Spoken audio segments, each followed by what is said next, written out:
Assalamualaikum warahmatullahi wabarakatuh. Perkenalkan, nama saya Romi Saputra dari Universitas Muhammadiyah Metro, program studi pendidikan sejarah, jurusan ilmu pengetahuan sosial. Di sini saya sebagai tugas mata kuliah inovasi pembelajaran sejarah dengan tema saya yaitu tentang materi kelas 10, yaitu tentang manusia masa praaksara. Langsung aja pokok pembahasan. Di sini saya akan menceritakan bagaimana sih cara saya mengajar supaya pembelajaran sejarah ini kreatif, khususnya pembelajaran sejarah dengan tema manusia purba pada zaman praksara ini menurut pengalaman saya saat saya masih PKL ataupun KKN di sekolah. Di sini saya melakukan inovasi dalam melakukan pembelajaran sejarah, khususnya materi manusia praksara itu. Terlebih dahulu saya menggunakan inovasi yaitu dengan metode problem terbuka. Di sini siswa-siswa itu terbuka untuk menyelesaikan masalah-masalah yang ada di dalam materi. Pertama itu saya akan menjelaskan terlebih dahulu apa itu tentang manusia praksara. Manusia praksara itu saya menjelaskan kepada siswa-siswa saya, manusia praksara itu adalah manusia di mana di zaman itu tuh belum mengenal adanya sebuah tulisan ataupun karya tulisan. Dan di sana itu menyebutkan ada istilah-istilah yang kita tidak boleh terlupakan, seperti prasejarah. Prasejarah itu berbeda dengan arti praaksara. Kenapa prasejarah berbeda dengan arti sejarah? Karena pra itu adalah artinya sebelum, sedangkan sejarah itu adalah sejarah ataupun masa lampau. Kenapa tidak bisa diartikan sebagai prasejarah tapi bisa diartikan sebagai praaksara? Karena setiap manusia ataupun itu manusia pada zaman dahulu itu memiliki sejarahnya masing-masing, baik dari biografi ataupun riwayat hidup. Sedangkan praksara itu di mana manusia zaman dahulu itu belum mengenal apa itu arsitek tentang tulisan ataupun karya tulis seperti abjad, ABC ataupun karya tulis Yunani yang lainnya. Di sini saya juga menjelaskan beberapa jenis manusia praaksara kepada siswa-siswi saya sebelum menyelesaikan dari tugas mereka. Di sini saya menjelaskan ada beberapa jenis. Saya tidak menyebutkan semuanya. Mungkin hanya beberapa jenis dari manusia praaksara seperti Homo, Pithecanthropus ataupun Meganthropus. Setelah saya membelajarkan tentang jenis-jenis dari manusia praaksara, terus saya akan membuat dulu sebuah argumen ataupun sebuah tugas untuk mahasiswa dan siswa saya untuk bagaimana mereka menganalisis tentang arti-arti dan jenis dari praaksara melalui beberapa pertanyaan.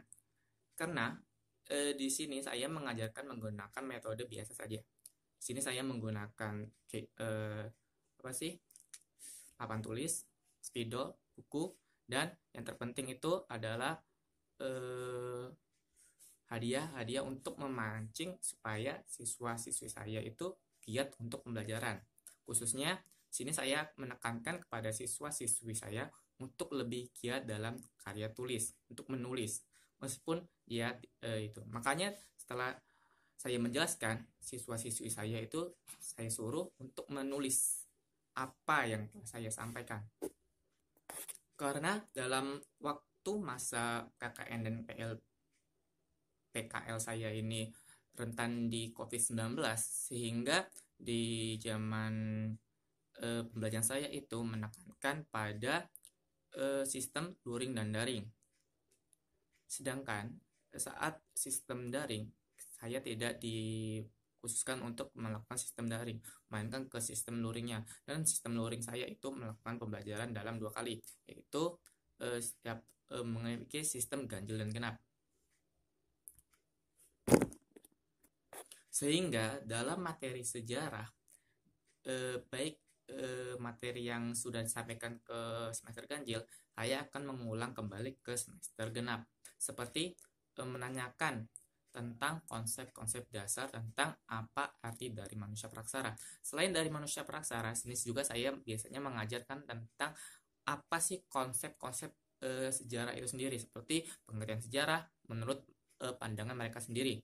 Karena problem terbuka adalah menyelesaikan masalah-masalah mereka untuk lebih aktif dalam pembelajaran sejarah.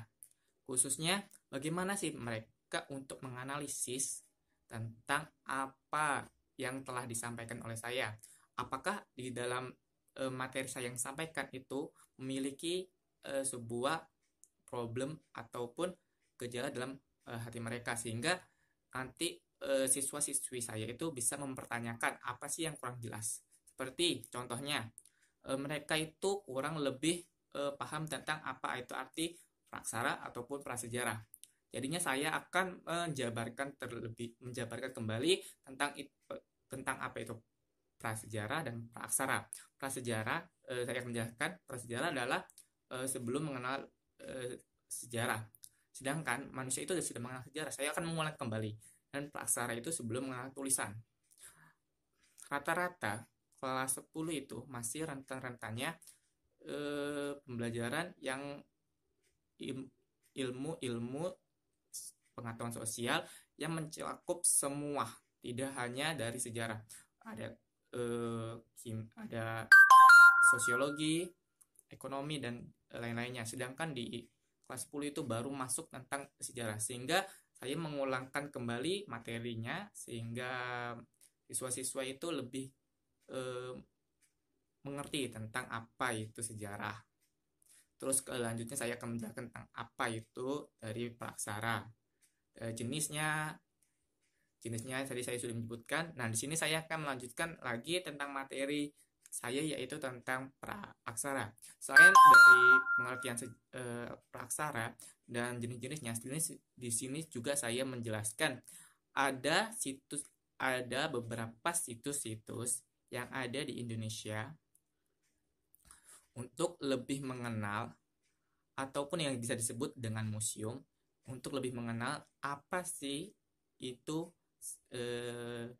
praaksara manusia purba, apa sih pentingnya, apakah ada tempat untuk memfasilitasi mereka untuk melakukan penelitian ataupun melakukan analisis, sehingga masalah-masalah mereka bisa dipermasalahkan.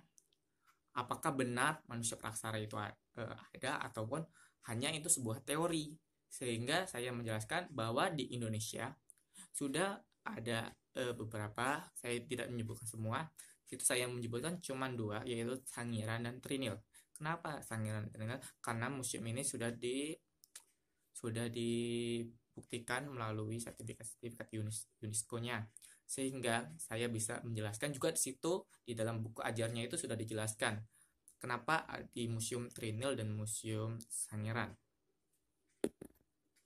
Nah, setelah saya menyampaikan semua materi-materi saya tentang manusia purba dan tentang jenisnya, sehingga sampai ke situs-situsnya, situs dari manusia purbakala, di sini saya menggunakan kreativitas, yaitu dengan menggunakan sistem tanya jawab secara langsung dengan metode pengacakan. Seperti ini pengacakannya itu, seperti misalnya saya akan menunjukkan bukan melalui absen, tetapi sesuai dengan tunjukan saya. Karena di sini saya akan menganalisis bagaimana si siswa itu aktif dalam memahami materi yang telah saya sampaikan, ataupun mereka itu hanya bergurau ataupun hanya cuman bermain-main saja. Karena saya saat pembelajaran itu saya terfokus ke 2 sisi, yaitu dengan papan tulis dan kepada siswa. Jadinya saya tidak bisa melihat semua siswa-siswi, khususnya yang siswa dan siswi itu yang duduknya di belakang ataupun itu, sehingga siswa-siswi itu saya mempertanyakan kembali secara acak. Nah, siswa-siswi yang bisa menjawab, di sini saya akan memberikan reward ataupun hadiah dengan hadiah yang tidak terlalu berat ya. Itu ya berupa hadiah makan ringan. Di sini saya akan memberikan beberapa reward untuk membangkitkan mereka untuk betah dalam pembelajaran sejarah, khususnya pembelajaran praksara dan pembelajaran tentang manusia purba. Praksara. Di sini saya hanya menjelaskan konsep dasar dari praksara, tidak lebih mendalami tentang manusia praksara. Karena mereka itu masih sistem dasar-dasarnya saja. Karena kelas 10 itu masih sistemnya dasar. Kita tidak boleh memaksakan siswa itu untuk lebih giat dalam materi yang lebih mendalam seperti kelas 11 ataupun kelas 12. Dengan kelas 10 itu masih masuk fase dia mengenal tentang pelajaran sejarah, karena dalam waktu saya masuk dari PKL dan KKN itu saya benar-benar kasih siswa-siswi yang belum belajar sama sekali tentang materi tentang sejarah, sehingga saya menjelaskan dulu konsep sejarah sebelum masuk ke praksara. Oke, itu saja video dari saya tentang materi saya, yaitu manusia praksara dan konsep sejarah. Sini saya mengerjakan untuk tugas mata kuliah inovasi pembelajaran sejarah. Inovasi pembelajaran sejarah. Oke, next you time dari Ram Saputra. Goodbye.